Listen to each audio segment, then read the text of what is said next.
বাংলাদেশ জামাত ইসলামের কর্মীরা সমর্থকরা যখন এদেশের কওমি আলেমদেরকে দালাল বলে গালি দেয়, দালাল বলে অপমান অপদস্থ করে, এই দেশে আমাদেরকে দালাল বলে যখন, তখন আমি একটা বিষয় আমার কাছে খুব খারাপ লাগে, দালাল তুই কারে বলছিস?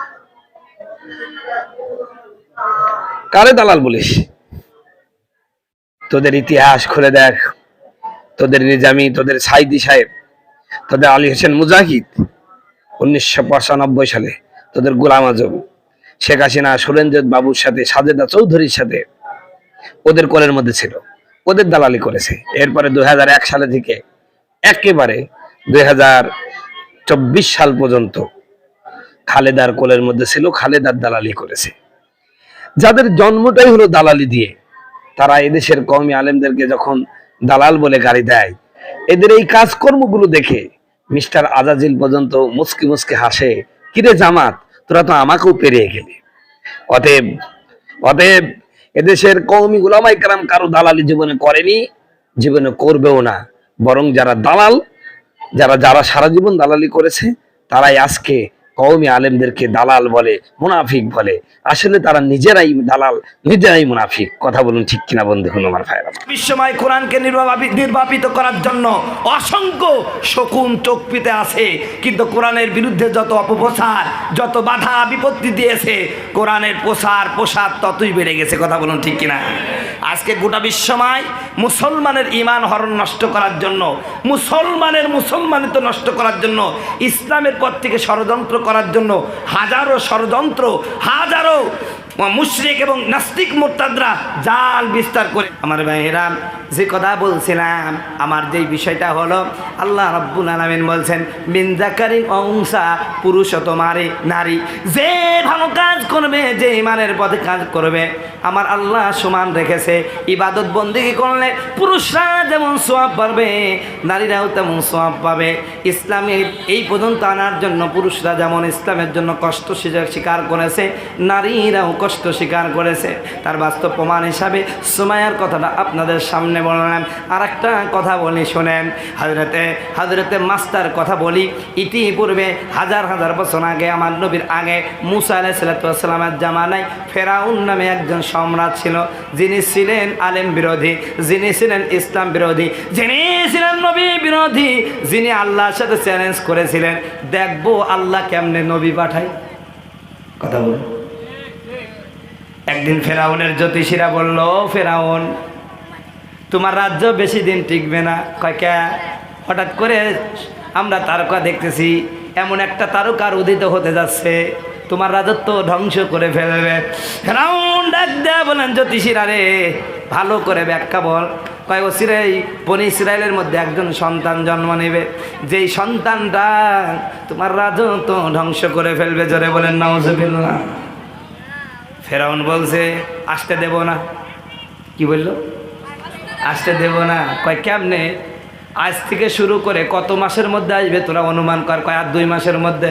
এই 2 মাসের মধ্যে বনি ইসরায়েলের মেয়েরা যতগুলো সন্তান জন্ম নেবে আমার অনুমতি ছাড়া হবে না। তিনি আইন জারি করে দিলেন, আমার সৈন্য সামন্ত, পুলিশ বাহিনী, র্যাব বাহিনী, চিতা বাহিনী, আর্মি বাহিনী, শুনে রাখো, বনি ইসরায়েলের কতগুলো মেয়ে গর্ভবতী দেখো, ওরা যখন সন্তান ভূমিষ্ঠ করবে, তোমরা যাবে, কন্যা সন্তান হলে জীবিত রাখবে, পুরুষ সন্তান হলে মেরে দিবে। কথা বুঝতে পারছেন আমার বন্ধুগণ, আমার ভাইয়েরা? এবং তিনি আর একটা আইন করলো, আজ থেকে 2 মাস আর কোনো পুরুষ তার স্ত্রীর সাথে মিলিত হতে পারবে না। তার মানে মুসাকে শাস্তি দিবে না। আল্লাহ বললেন আমি মুসাকে নিয়ে আসবো, তুই পারলে বাধা দিস। জোরে বলেন সুবহানাল্লাহ। শুধু তাই নাই, আমার আল্লাহর ক্ষমতা কেমন দেখেন। ফেরাউন বলল মুসাকে আসতে দেব না, আল্লাহ বললেন আমি নিয়ে আসবো। ফেরাউন বলল আমি বাঁচতে দেব না, আমার আল্লাহ বলল তোর ঘরেই আমি বাঁচাবো। সুবহানাল্লাহ বলেন। সম্মানিত বন্ধুগণ, আমার ভাইয়েরা, আমার 2 মাস হয়ে গেল, হাজার পুত্র সন্তান হত্যা করলো ফেরাউন। এই পৃথিবীতে আমার বন্ধুগণ, আমার ভাইয়েরা, শিশু বাচ্চা, ইহুদির বাচ্চারা যত হত্যা করেছে পৃথিবীতে কেউ হত্যা করে নাই। আর আজ ইসরাইল সন্ত্রাসীরা হামাসের হাজার হাজার ছোট্ট বাচ্চাগুলোকে হত্যা করছে। এই কুলাঙ্গারের বাচ্চাগুলো হাজার হাজার বছর আগেও এরকম ছোট বাচ্চা হত্যা করা এবং হত্যা করা দেখা এদের অভ্যাস আছে। কথা বলুন ঠিক কিনা? সম্মানিত বন্ধুগণ আমার, ভাইরা আমার, হযরতে মূসা আলাইহিস সালাম আসবেন। ফেরাউন বলল আসতে দেব না। 2 মাস সমস্ত বনি ইসরাইলকে বলল খবরদার কেউ কারো স্ত্রীর কাছে যেতে পারবে না। আমার ভাইয়েরা 2 মাস হয়ে গেল। সমস্ত জ্যোতিষীদেরকে বলল এ জ্যোতিষীরা দেখতো সেই লোকটাকে আসছে নাকি। ফেরাউনকে বলল ফেরাউন যতই চেষ্টা করলো আমরা তো দেখছি চলে আইছে অলরেডি। বলেন সুবহানাল্লাহ। ফেরাউন বলল না, হতে পারে না। আবার আইন করলো 1 বছরের মধ্যে যত সন্তান হবে সব মেরে ফেলা হবে। মারে ফেলা হলো। কিন্তু মূসা আলাইহিস সালাম ঠিকই জন্ম নিলেন। জন্ম যখন নিলেন আমার আল্লাহ মূসার মার প্রতি ওহী নাজিল করলো, মূসার মা আমার মূসাকে সিন্ধুকের মধ্যে দিয়ে তাকে পানিতে ভাসায়া দাও। পানিতে ভাসায়া দিল।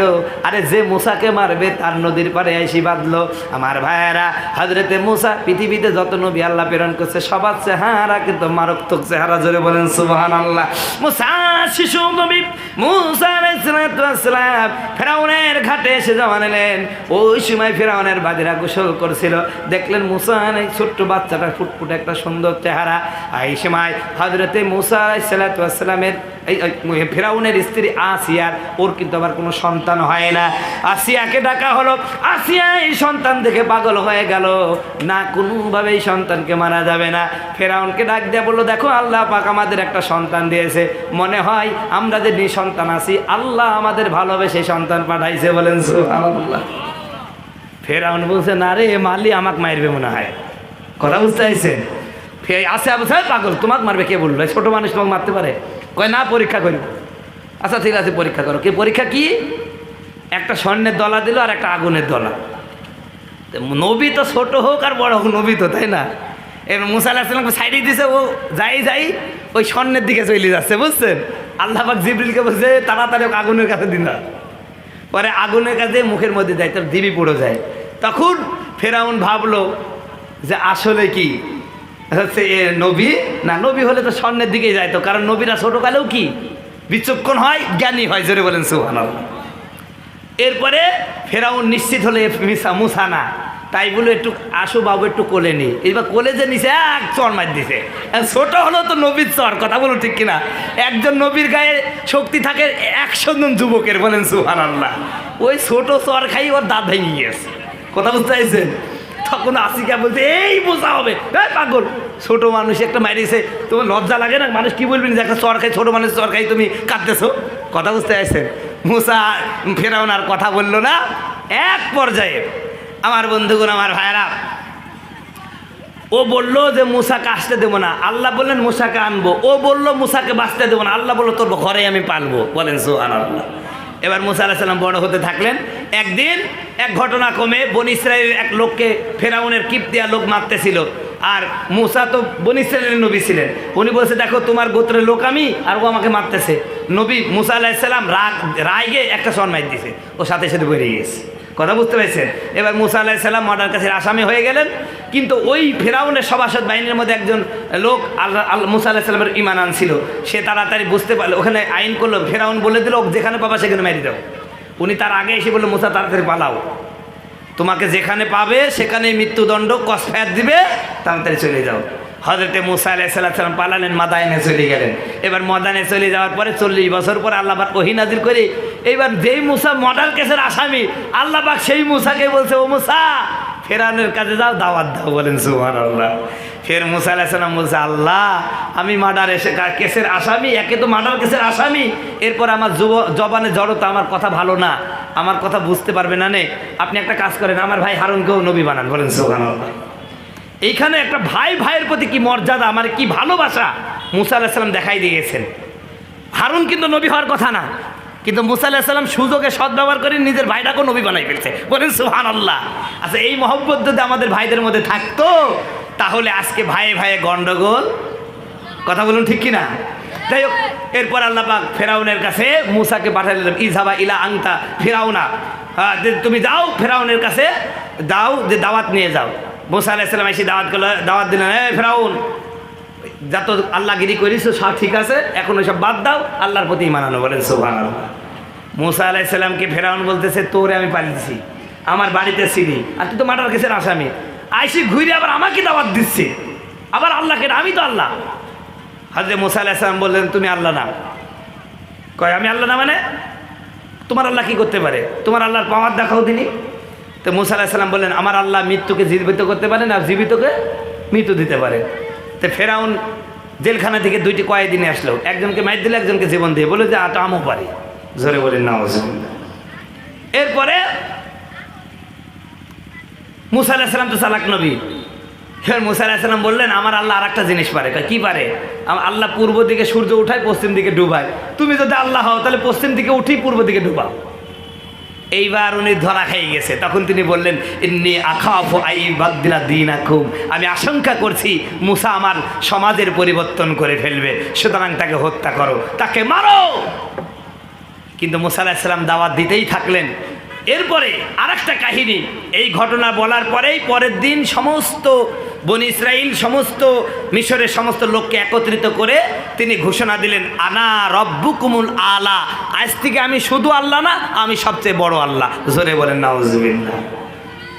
আমার মুসলমানেরা, মুসা আলাইহিস সালামের বিরোধিতা করতে গিয়ে ফেরাউন নিজে শুধু আল্লাহ দাবি করলো না, বড় আল্লাহ দাবি করলো। আমার আল্লাহ মুসার পক্ষে ফেরাউনকে এমনভাবে অপমানিত করলেন। এই মুসা, এই ফেরাউনের দরবারে একজন মহিলা কাজ করতো, ওই মহিলার কাজ ছিল ফেরাউনের দেখাশোনা করার, তার মেয়েটার চুলগুলো আঁচড়িয়ে দেওয়া, তার মেয়েকে সাজুগুজু করানো। একদিন মুসা, ফেরাউন যখন বলল আনা রব্বুকুম আলা, আমি সবচেয়ে বড় আল্লাহ, এই কথা শুনলেন। আর অমত অবস্থায় ওই মেয়েটা, অর্থাৎ ওই মা সীতা, ফেরাউনের মেয়ের চুল আঁচড়াচ্ছিলেন। এই কথা শোনার সাথে সাথে ওই মা সীতার হাত থেকে চিরুনিটা পড়ে গেল। চিরুনিটা যখন পড়ে গেল, মাসিতা চিরুনিটা তোলার সময় বললেন বিসমিল্লাহি রব্বি মুসা ওয়া হারুন, আল্লাহু আকবার।